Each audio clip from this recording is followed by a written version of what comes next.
es que al colocar en el foco, en lugar del elemento activo, estamos colocando dos antenas secundarias. En un caso es cóncava, en otro caso es convexa, y desde este plato secundario, la señal electromagnética se concentra en una bocina y de esa bocina, a través de una guía onda, llega al amplificador de potencia o, por ejemplo, al LNA o LNB, que son los amplificadores de recepción. Por ejemplo, en el caso de la Cassegrain, tenemos aquí la parábola principal, y tenemos el subreflector convexo. Entonces, de aquí tenemos esta bocina o este feed horn irradiante que la señal electromagnética, cuando hablo de señal electromagnética, hablo de la señal que puede ser en banda C, banda KU, puede estar en 5 GB, puede estar en 12 GB, es la señal electromagnética compuesta por campo eléctrico y campo magnético, que va a incidir en la superficie del subreflector, de este reflector secundario, y de aquí incide en la superficie del reflector principal, reflejándose hacia el espacio exterior.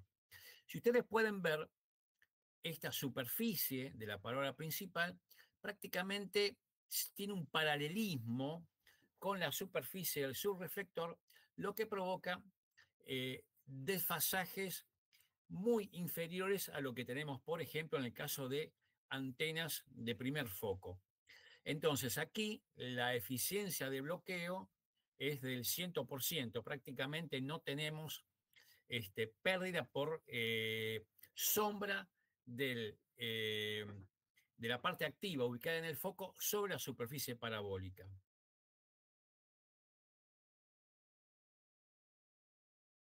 Aquí vemos un caso concreto, ¿sí? Tenemos el subreflector convexo, aquí está el subreflector, esta partecita, la antena primaria, aquí está el feed horn que va hacia la base de la antena.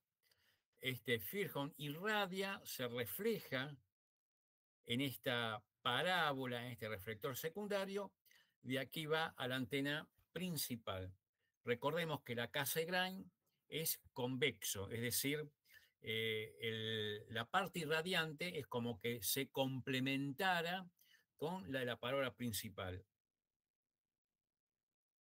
El otro caso es la Gregorian, simplemente que lo que tenemos aquí es un reflector secundario cóncavo. Aquí podemos ver cómo se propaga la señal electromagnética dentro de este feed horn, incide sobre este reflector secundario y de aquí va a la superficie parabólica. Observemos ya que esta antena, que estimo debe estar en 7,6 metros a 9,1 metros, ya se ven los gajos, como vamos a ver en especificaciones, que puede ser, por ejemplo, 20 bajos, que venga completamente desarmada y la tengamos que armar y alinear. Acá podemos ver el funcionamiento de la Gregorian. Nuevamente tenemos el feed que va a irradiar sobre el subreflector y del subreflector va al reflector principal, a la parábola principal. ¿Alguna pregunta hasta aquí? ¿Alguna duda?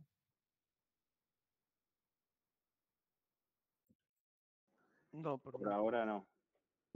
No, no. Bien, vamos a las offset.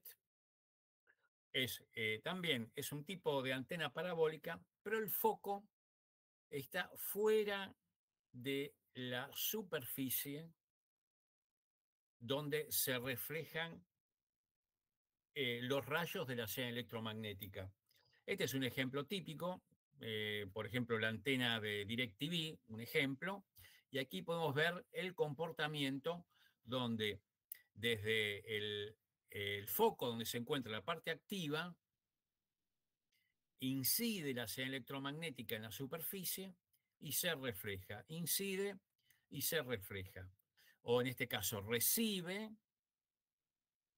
por ejemplo, esto sería un LNB o un LNA, un amplificador, está recibiendo la señal electromagnética y se concentra en el foco, pero en ningún punto tenemos sombra del correspondiente a la parte activa que se encuentra en el foco de la parábola.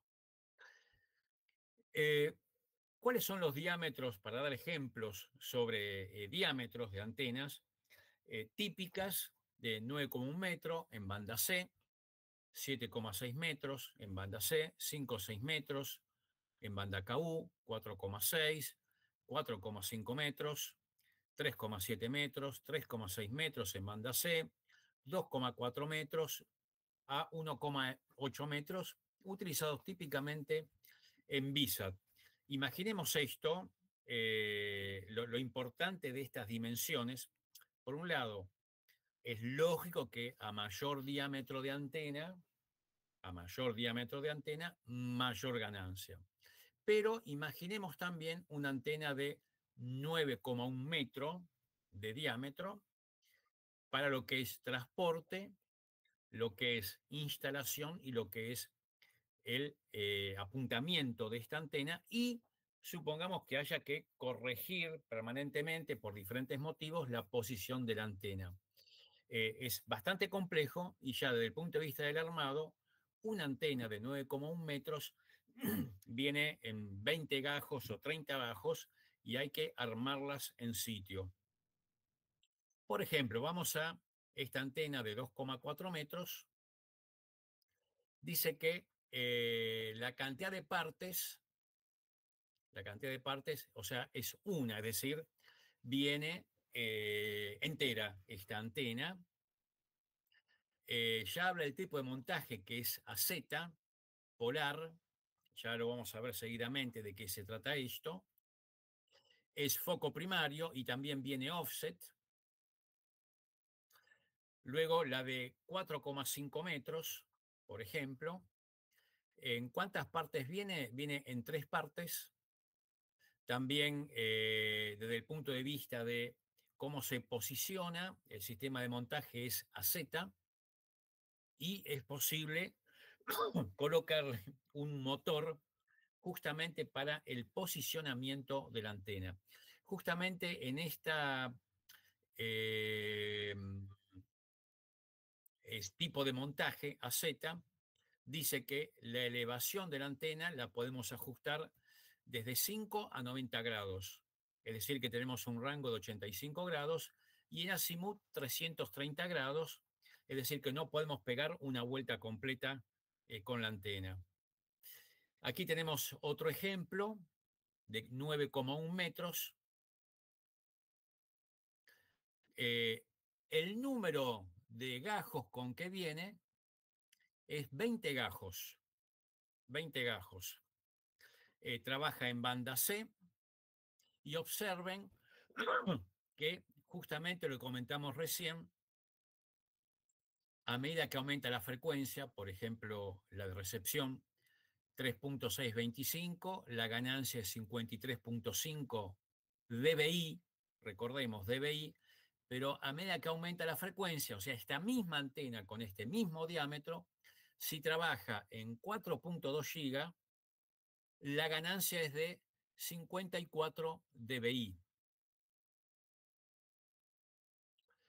Viene linealmente o circularmente polarizada y la temperatura de ruido, observen que a medida que el ángulo va elevando, es decir, a medida que apuntamos más el ángulo hacia el cenit, hacia arriba, la temperatura de ruido va disminuyendo. De 22 pasa a 12 y pasa a 10. ¿Por qué? Porque es menos la señal que se está induciendo sobre la antena por los lóbulos laterales.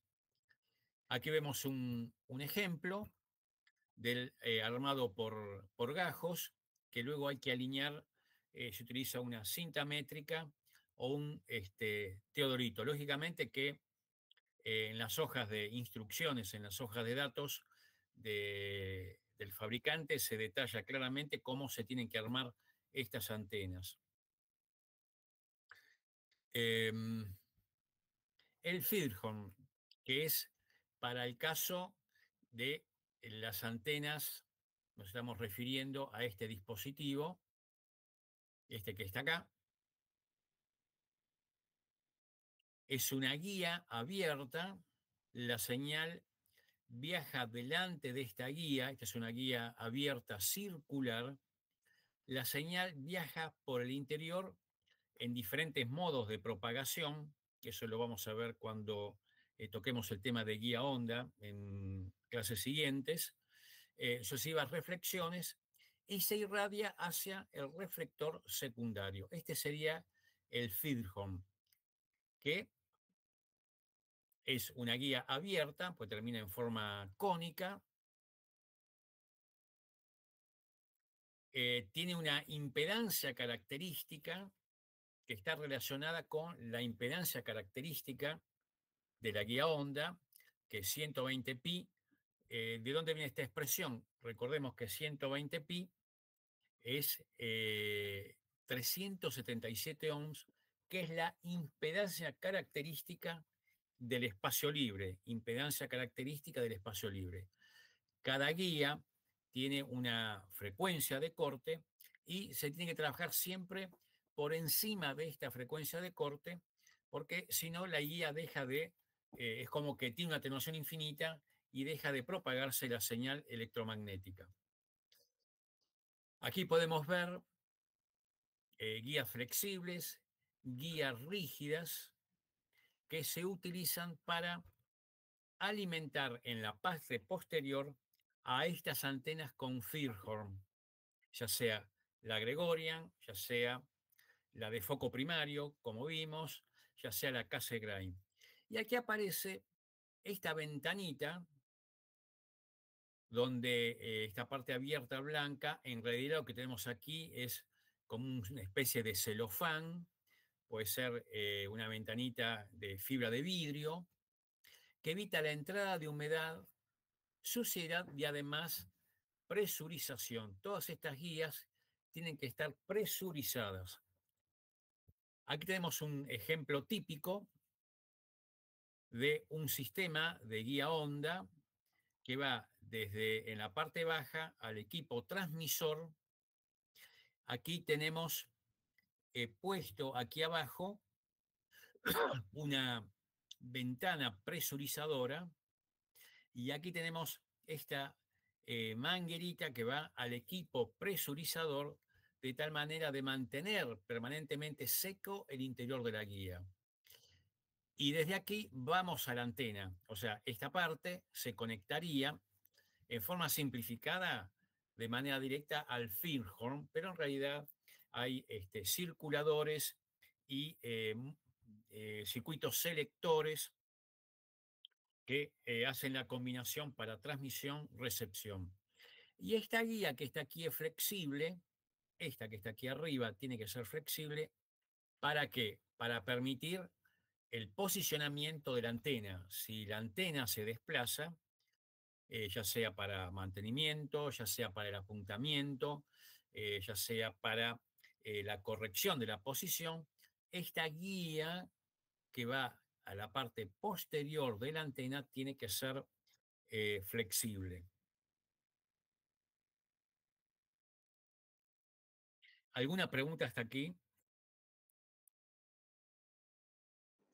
No, por ahora estoy. Por ahora no. No. No, no, por el momento.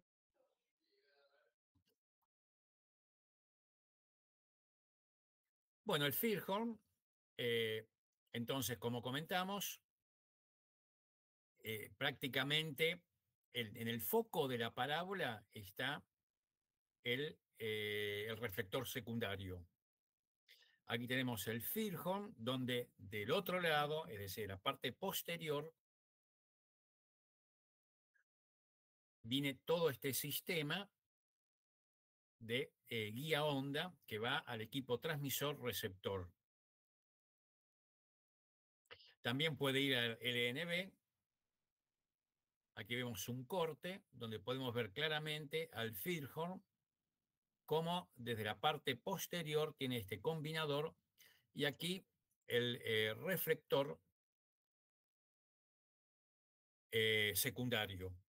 Recordemos que se irradia sobre el secundario y esa señal electromagnética incide sobre la superficie parabólica.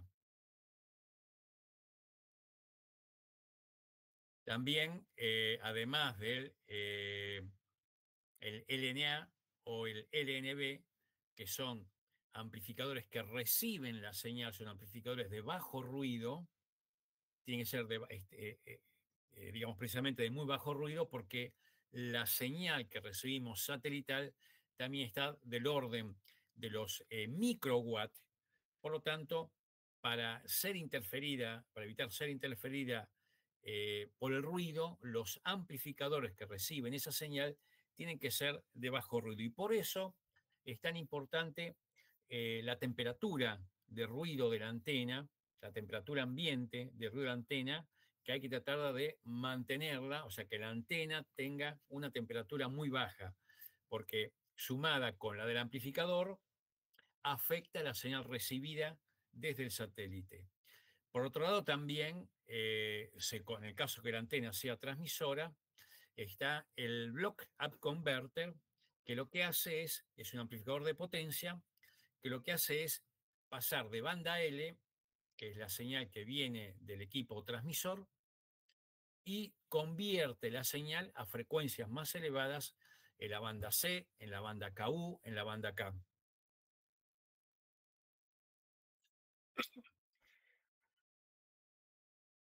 Aquí vemos dos ejemplos de lo que podemos tener en el, a ver si aquí está el dibujo, eh, cuando vimos la offset,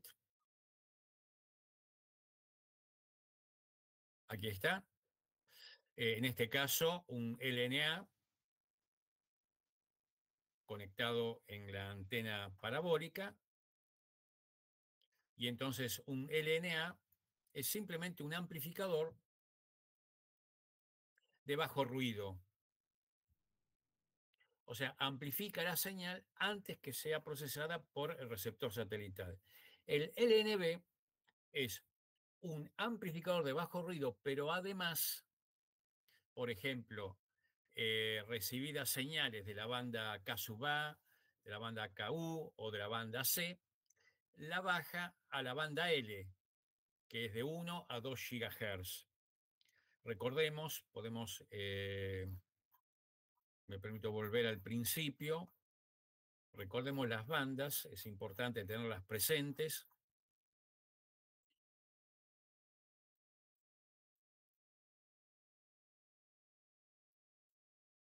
Aquí están la banda L, que es la más baja dentro del rango satelital, que va de 1 a 2 GHz. Y observen que desde el punto de vista de la longitud de onda, es de 30 centímetros a 15 centímetros la mínima. Lo que hace el LNB es bajar de estas frecuencias, por ejemplo, 18 GB de banda K, 26 GB, banda K sub A, de 26 a 40 GHz, o la banda KU de 12 GB a 18 GB, y la baja a la banda L, que lógicamente en esta frecuencia la atenuación de una línea, ¿por qué hace esto? Porque ya ahí podemos utilizar perfectamente un cable coaxil y la atenuación en dB cada 100 metros, en esta frecuencia, la de 1 giga, 2 giga, es mucho menor la atenuación. Aquí puede llegar a tener, depende del cable coaxil, 8 o 9 dB cada 100 metros en esta frecuencia. Muy distinto que si quisiéramos transportar por cable coaxil señales de esta frecuencia, 18 GB o 20 GB, 30 GHz, la señal se moriría prácticamente ahí, hay unos pocos metros. Entonces, lo que permite el LNB Una vez recibida la señal en el feedhorn, recibirla y bajar a frecuencia en banda L de tal manera que la bajada alta al transmisor no perdamos tanta señal.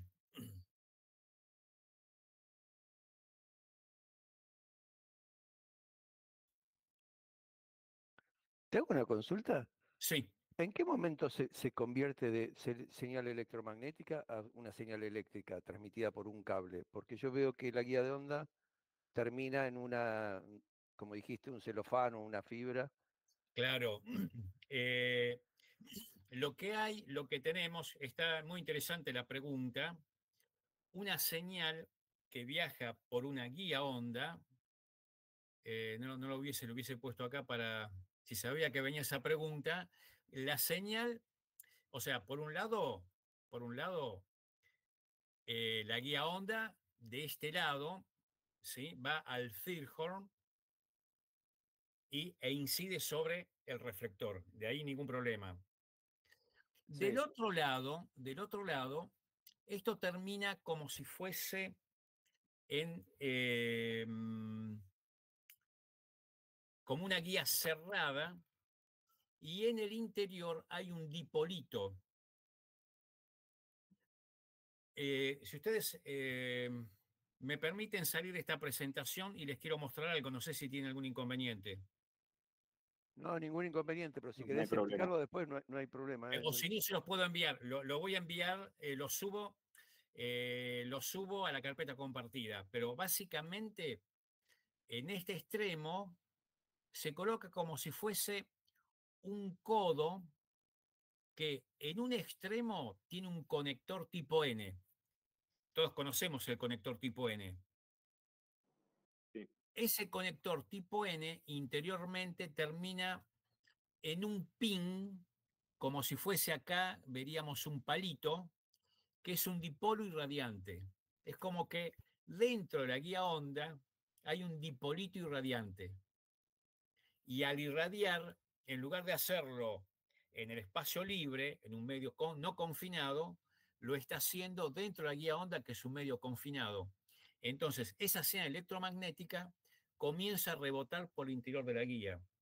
De la misma manera, cuando ingresa la señal a la guía, Excita el dipolo y me lo convierte en una energía eléctrica. exacto, llega Ok, al otro extremo, al dipolito, y ese dipolito es como si fuese una antena. Es básicamente, concretamente, es una antena. ok. Y ya ahí recibimos la señal como si estamos captando por una antena y baja por un cable coaxil. Pero básicamente, ¿Puedo hacer un es- comentario para que se sí, den sí, cuenta? ¿Vieron cuando alguien roba señal de canal de cable con una budinera? Eso es porque los coaxiles están con mala terminación, entonces están irradiando. Entonces yo estoy tomando señal del coaxil, porque como dice Francisco, esa punta actúa como dipolo. Tiene pérdida si no tiene terminador. Ok. exacto, es un fenómeno, es el mismo fenómeno justamente. Entonces, a ver, acá está, miren, los podemos ver, mira, aquí está, perdón. No sé si pueden ver acá abajo, estoy marcando, Sí, acá tenemos el conector tipo N y aquí adentro se encuentra el dipolito. Esto lo conectaríamos acá en la guía. Entonces, este dipolito funciona como o recepción o transmisión. Y la señal va por el conector tipo N. No ok. sé si se logra ver este dispositivo que está acá. Sí, sí, se ve. Bueno, es justamente lo que permite pasar de señal eléctrica, la que circula por un cable, el cable coaxil, a una señal electromagnética que se propaga como se propagaría por el espacio libre, o en este caso, la manera de propagarse la señal electromagnética por la guía es mediante sucesivas reflexiones, y vamos a ver cuando toquemos el tema de guía, que se forman los diferentes transversales o modos de propagación. Pero básicamente es esa la manera. Gracias.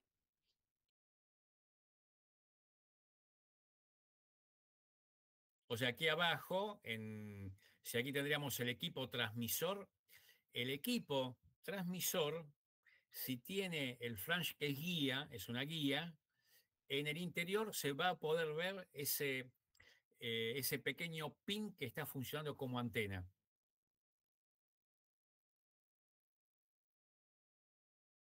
¿Alguna duda? No, gracias. No, no.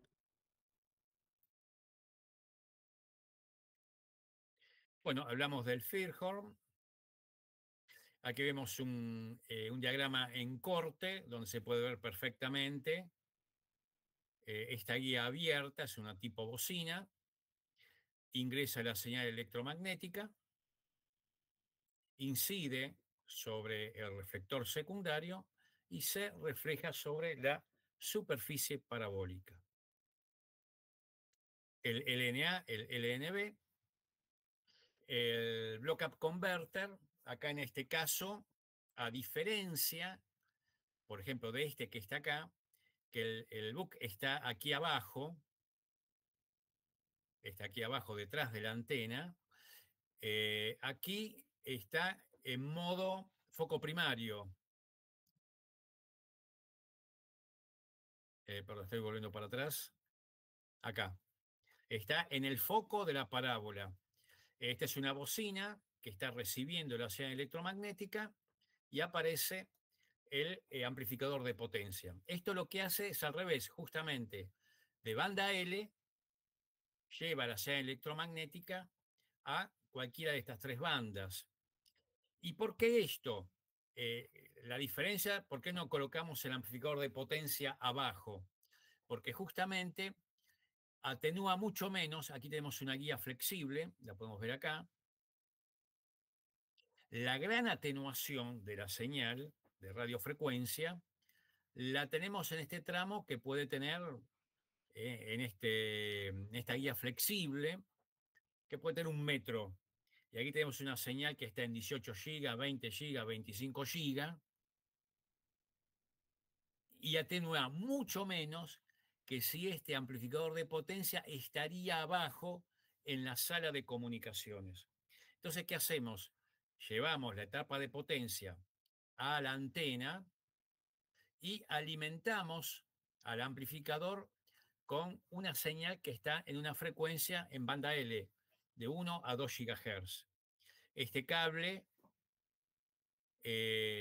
no está atenuando la señal que se va a ir. Si bien es una señal de radiofrecuencia modulada, donde transporta los datos, toda la información, pero aquí adentro hay una conversión y la señal que realmente se irradia, por ejemplo, si de este amplificador salen 30 dBm, que es 1 watt, en la entrada de esta bocina, de este feed, estará llegando 28.9 dBm para dar un valor. O sea, prácticamente no tenemos pérdida de potencia en este trayecto. Hay casos en que está integrada esta bocina directamente con el amplificador de potencia, por lo tanto ahí no hay pérdida de potencia que se está irradiando. Bueno, aquí tenemos también el caso donde tenemos integrado en el mismo foco el LNA con un amplificador de potencia. Aquí tenemos el caso que les comentaba. Observen que aquí estas son dos bocinas, una que puede ser rectangular y la otra circular. Estos se ubican en el foco de la parábola. Y aquí no se pierde nada de potencia transmitida del amplificador, porque va directamente a la bocina que incide la señal electromagnética sobre la parábola. O sea, observen, aquí tenemos el feed horn, que está directamente conectado al amplificador de potencia. Por lo tanto, de la potencia que está transmitiendo el transmisor no se pierde nada, a diferencia de lo que sucede acá. Así que tenemos integrado esta bocina con este amplificador.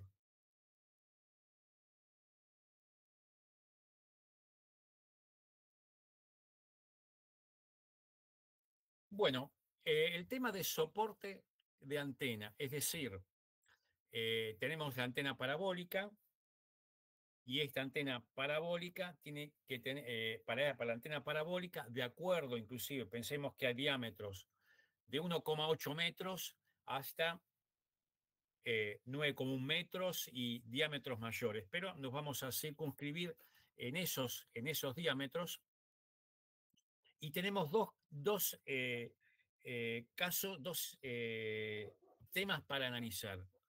Por un lado, cómo es la estructura de soporte, o sea, la parte de fierros. Y por otro lado, cómo son los desplazamientos de la parábola para posicionarla y encontrar al satélite o hacer un sistema de tracking, de seguimiento del satélite. Además, este seguimiento o este posicionamiento de antenas puede ser manual o puede ser motorizado.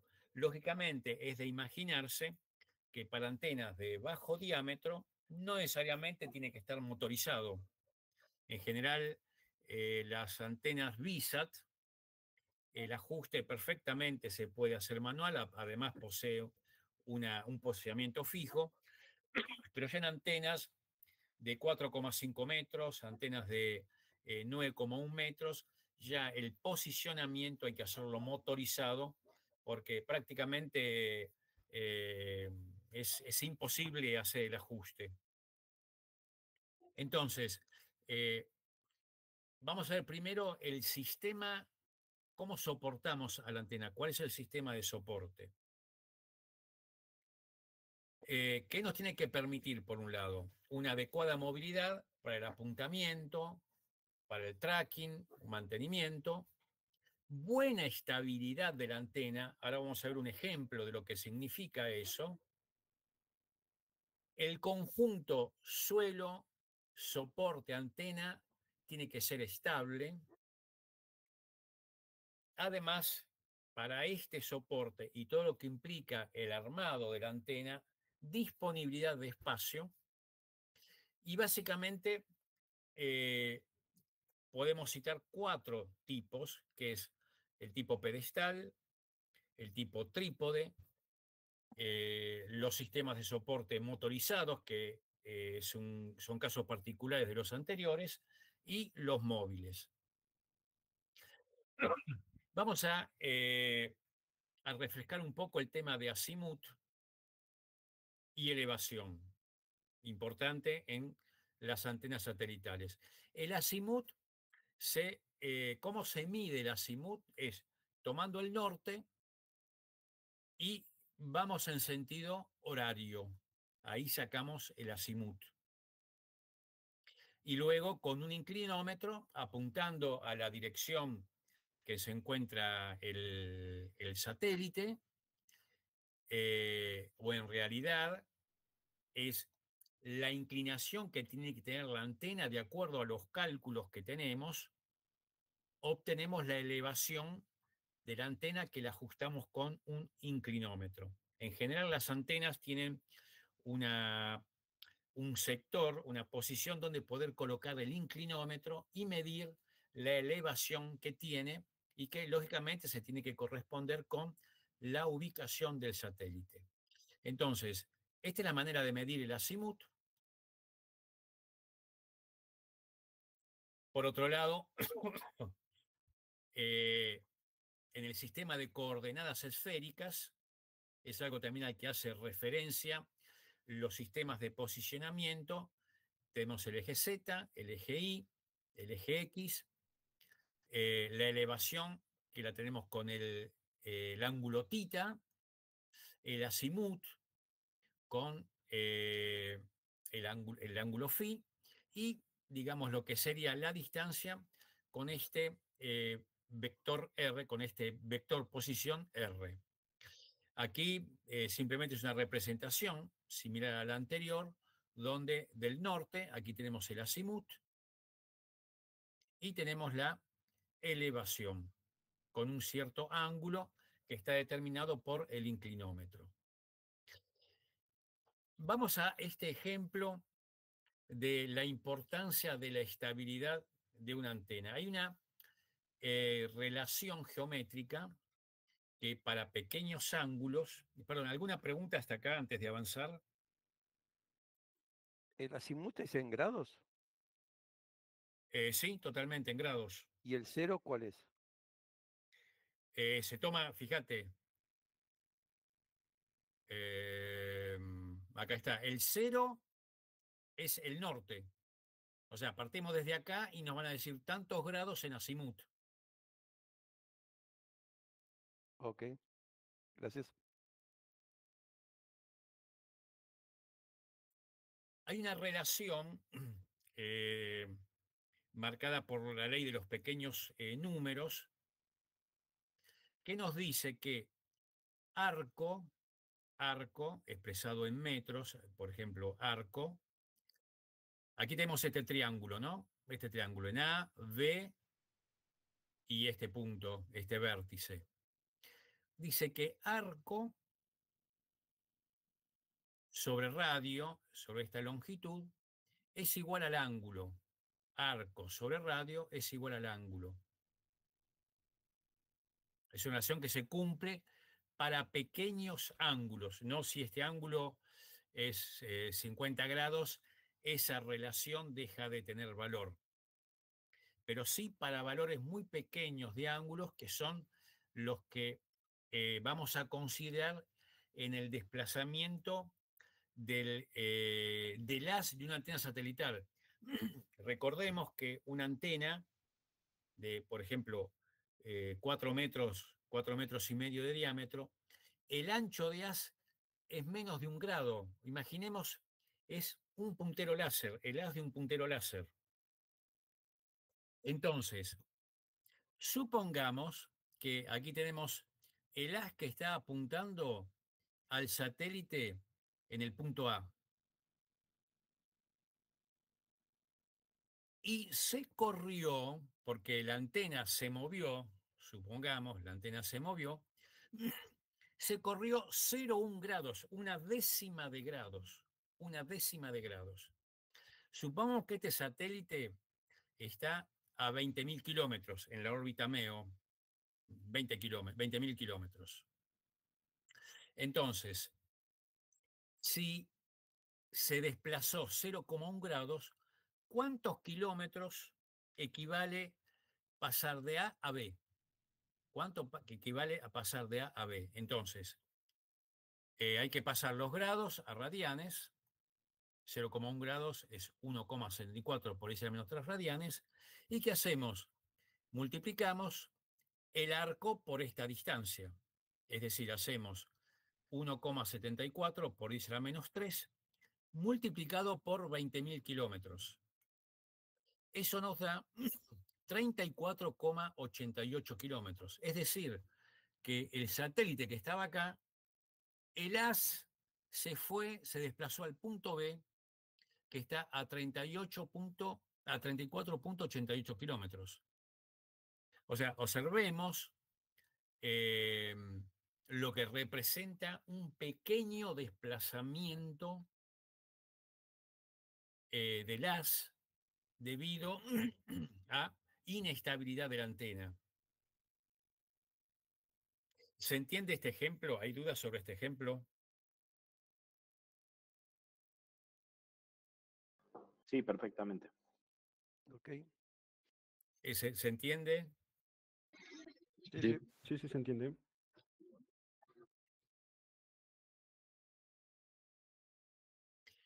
Entonces, vamos a los que son en función de lo que ya sabemos con respecto a la importancia de la estabilidad, a la importancia de la estabilidad, porque presenta un pequeño desplazamiento, o sea, lo que es el lóbulo de radiación. Imaginemos, a veces uno magnifica lo que es el ancho de un lóbulo de radiación, pero imaginemos que una antena de 9 metros, lo que sale desde la antena es el haz de un puntero láser, básicamente. Inclusive de menor ancho todavía. En función de eso, hay básicamente 3 sistemas de posicionamiento. Uno que se conoce como AZ, AL, el XY y el polar. Vamos al sistema AZ, L. El AZ viene por azimut y L por elevación. Observen lo siguiente, tiene el AZ es un eje que gira, un eje que gira y permite prácticamente, salvo justamente por eso comentaba recién, del espacio que tenemos que tener alrededor del lugar donde instalamos la antena satelital. Este sistema permite que giremos la antena en azimut 360 grados, más o menos 180, es decir, no vamos a pegar toda la vuelta, lo que hacemos o vamos 180 para un lado o vamos 180 para el otro, pero podemos llegar a tener los 360 grados de cobertura. Y luego tenemos el otro eje, el EL, que es el de elevación. Es decir, determinado el azimut, la elevación para hacer el tracking con acá está, ¿sí? Azimut y elevación. Básicamente es este esquema que está acá.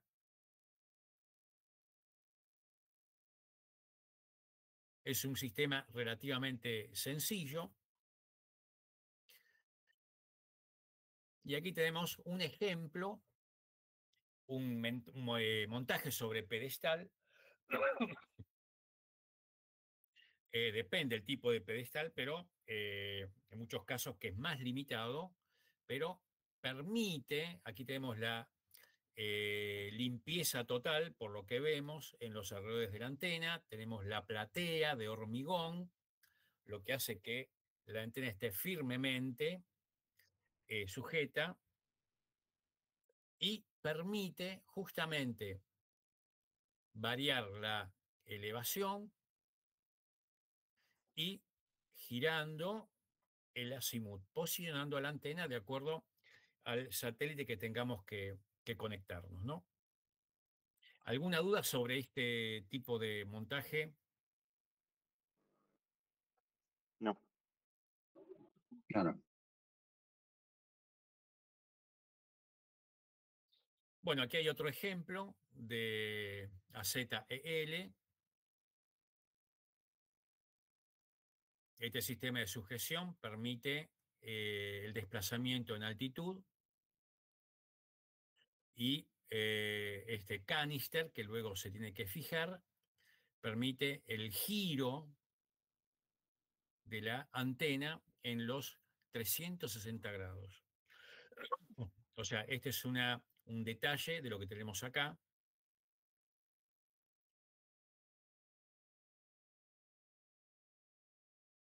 Luego tenemos el XY. ¿Cuál es la diferencia que utiliza en antenas de relativamente grandes diámetros? A diferencia del anterior, observen que en el anterior teníamos un eje vertical y uno transversal. La antena giraba y se elevaba. En este caso, tenemos los dos ejes están horizontales con respecto al plano de tierra. Y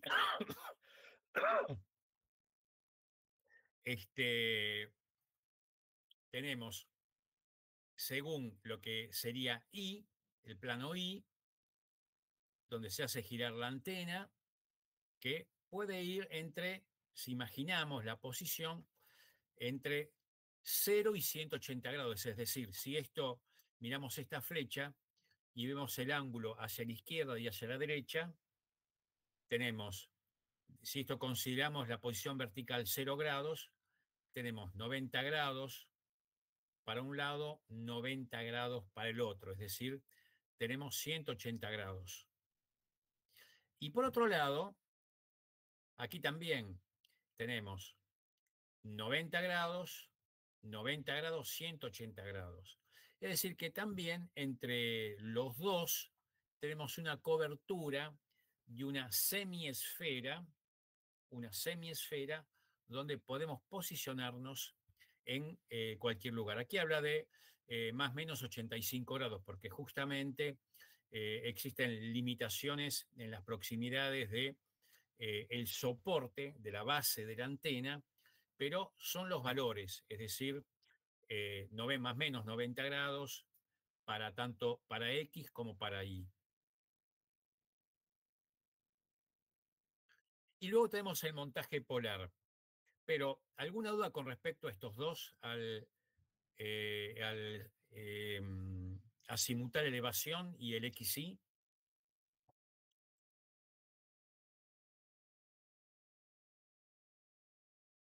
No, no.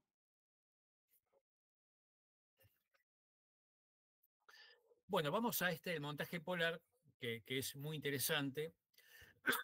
Por un lado, observen, es similar al anterior, al XY, donde tenemos dos ejes horizontales. Pero además hay otra posición, que es la inclinación de este sistema. Mientras que el que tenemos acá en el XY, el eje X siempre está paralelo al plano terrestre, al plano donde está ubicada la antena. En este caso, lo que se hace es al eje que se conoce como eje horario, de acuerdo a la latitud, o sea, esto va a depender si estamos en el hemisferio norte, en el hemisferio sur, a este eje se lo coloca paralelo al eje de la Tierra, norte-sur, lo que equivale que en el Ecuador este eje, o sea, siempre este eje es paralelo a la superficie en el Ecuador y perpendicular a la superficie en el polo norte o polo sur aproximadamente. Es decir, esta inclinación que va a tener, va a depender de la latitud donde está instalada la antena. Luego, este tipo de soporte se utiliza para satélites, grupos de satélites que están en órbita geoestacionaria, donde uno puede, por pequeños desplazamientos, es decir, con el eje de inclinación, lo que hace uno es posicionarse en las órbitas donde cuales se encuentran los satélites que uno quiere traquear. Y nuevamente con este eje horario, que dijimos que era paralelo al eje terrestre, puede ir seleccionando mediante pequeños desplazamientos al satélite con cual desea comunicarse. Aquí esto explicamos lo que comenté recién, o sea que está diseñado para satélites geoestacionarios, es decir, que tiene una posición fija, pero que podemos nosotros con pequeños desplazamientos traquear de un satélite a otro satélite. Es el montaje polar. Como dijimos, es similar al XY, perdón, acá está, al XY, nada más que el eje X tiene una elevación que va a variar de acuerdo a la latitud en la que estemos, tanto en el hemisferio norte o en el hemisferio sur. Estos son los tres sistemas básicos que existen, no para el soporte de la antena, sino para hacer el posicionamiento, cómo hacemos la corrección de la posición de la antena para traquearnos con un determinado satélite.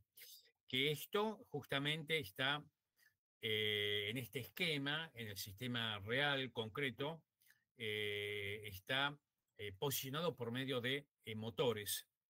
En el caso, como dijimos, de antenas de grandes diámetros, o en forma manual para antenas que son más manejables.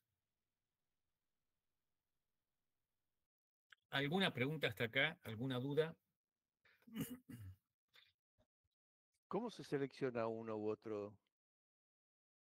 Depende en general, o sea, este sistema, estos dos que están acá, el XC, te diría que prácticamente es,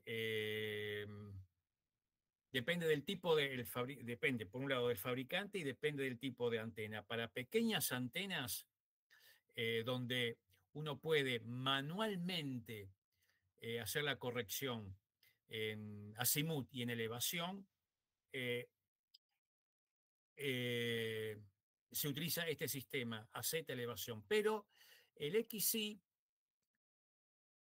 es más recomendable para antenas de entre 10 y 13 metros aproximadamente. Son pequeños, si vemos el desplazamiento que sufre, que tiene un sistema con respecto a este, acá. Acá tenemos 360 grados y acá tenemos 180 grados, dijimos, porque es más 90 para un lado, 90 para el otro y 360 grados. En cambio, en este caso, los desplazamientos son menores, no tenemos los 360 grados y se utiliza más para antenas de 10 a 13 metros. De todos modos, cada fabricante, no existe una restricción precisa para decir lo utilizo para antenas de 4,5 metros, de 2,4 metros. Ya para antenas de mayores diámetros es una decisión exclusiva del fabricante. Sí, para antenas VISAT, por ejemplo, de bajo diámetro, el más común, el que más yo vi, realmente el que vi siempre, es el sistema AZL. Es el más convencional. Ok, gracias.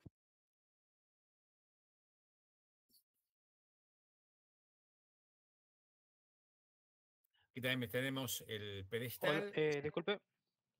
Sí, una consulta. El tema del montaje polar no me quedó claro ahí. En cuanto al Sí, eje horario, ¿cuál es el grado de inclinación que debe tener? depende, justamente, depende de la latitud. Vos imaginate, este eje horario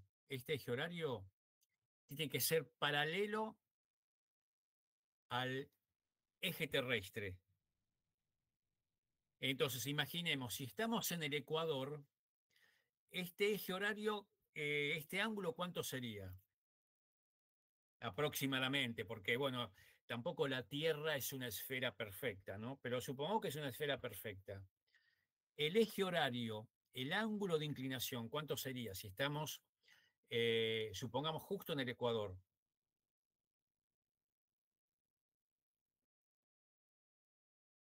Sería 180, 0 grado, cero. porque el Ecuador, digamos, si cortamos a la Tierra por el Ecuador, el eje de la Tierra sería perpendicular a ese plano que corta el Ecuador. Y decimos que este eje siempre se posiciona, o sea, tecnológicamente esa es la idea de este tipo de soporte, no de soporte, sino de montaje para el posicionamiento de antena, es que siempre tiene que estar paralelo al eje. Entonces, si estamos en el Ecuador, prácticamente este ángulo es de 0 grado. Y a medida que vamos yendo hacia el polo norte o hacia el polo sur, este ángulo tiene que ir aumentando para hacer que este eje sea paralelo al eje terrestre.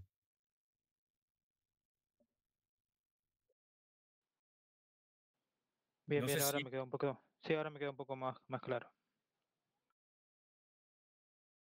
o sea, siempre pensemos en la referencia de que tiene que estar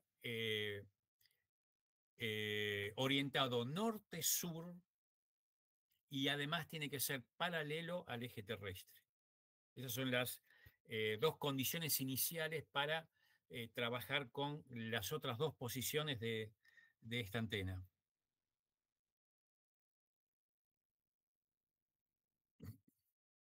Bueno, aquí hay varios ejemplos con antenas tipo reflector exterior Gregorian.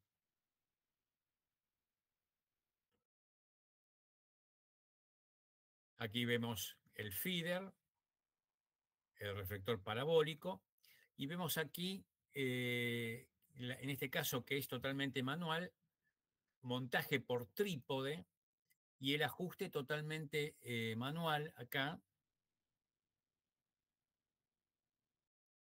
Y las motorizadas. Aquí vemos este motor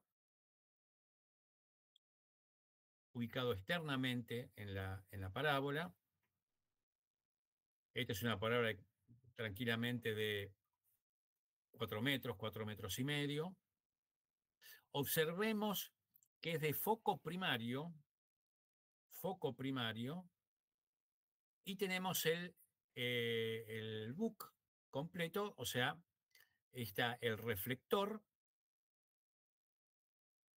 el Filhorn, que está integrado con la etapa de potencia.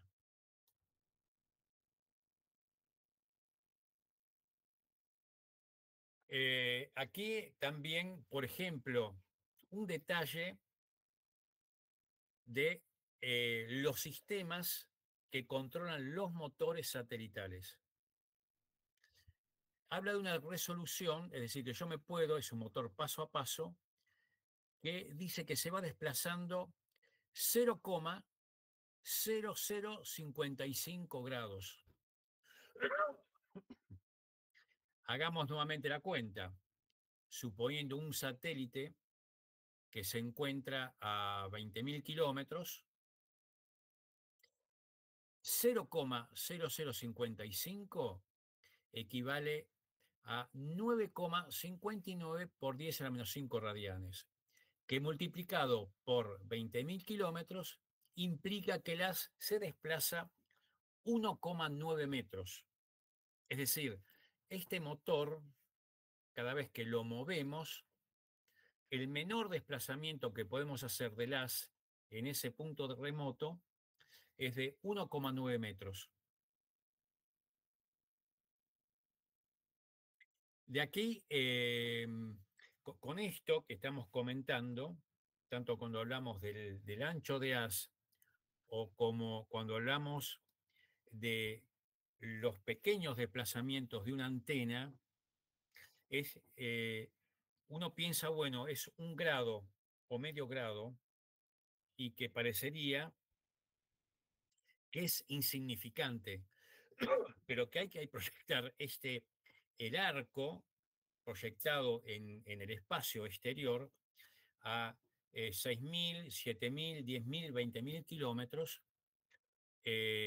Son arcos muy importantes, son desplazarnos 1 grado en el punto exterior donde se encuentra el satélite, es una distancia muy grande, o sea, podemos prácticamente quedar fuera digamos, de la zona de cobertura del satélite o con una pérdida de señal bastante importante.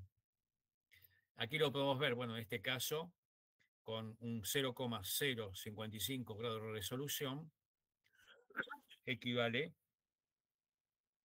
y pensemos en los geoestacionarios que se encuentran a 36.000 kilómetros. Este haz prácticamente se iría casi un 70% más de lo que está acá. O sea, 2,3 metros prácticamente nos desplazaríamos si con esta resolución en el motor.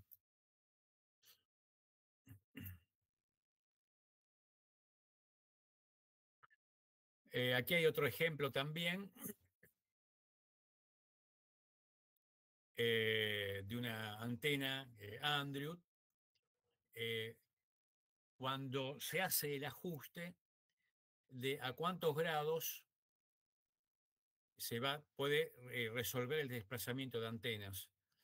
En 0,1 grados, en azimut 0,2 grados. Esto es la parte polar de a 2,5 grados. O sea, ya inclusive en este caso es un sistema externo, digamos, de un fabricante CPI que provee este tipo de motores. Este es otro ejemplo. En el caso, bueno, está extraído de una hoja de datos de antenas Andrew. Y hay un estándar donde especifica que es el I2R. Recordemos que el ITU es la Unión Internacional de Telecomunicaciones que regula todo lo que es la parte de telecomunicaciones. La 1594 dice: los dispositivos de alineación de antena deben permitir ajustar el eje del haz principal y fijarlo con una puntería de 0,1 grado, siempre que cumpla que la precisión no debe rebasar el 30% de la anchura del haz principal de la antena de transmisión. Es decir, está perfectamente estandarizado. Este estándar lo tenemos, creo que está subido en la carpeta compartida. Ahí podemos ver detalles sobre los desplazamientos que podemos tener en el haz en los sistemas motorizados. Es la I2R S1594.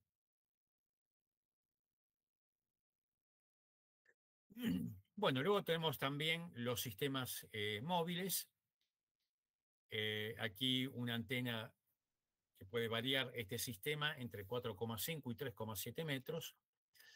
La elevación la podemos ajustar entre 0 y 85 grados. Podemos verlo claramente, o sea que más de 90 grados no podemos posicionar esta antena.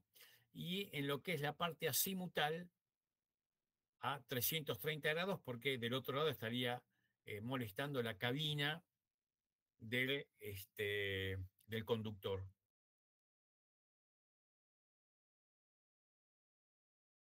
Y aquí vemos el esquema justamente de alimentación del luminador que ya vimos un detalle anteriormente, que tenemos que hacerlo con guías flexibles.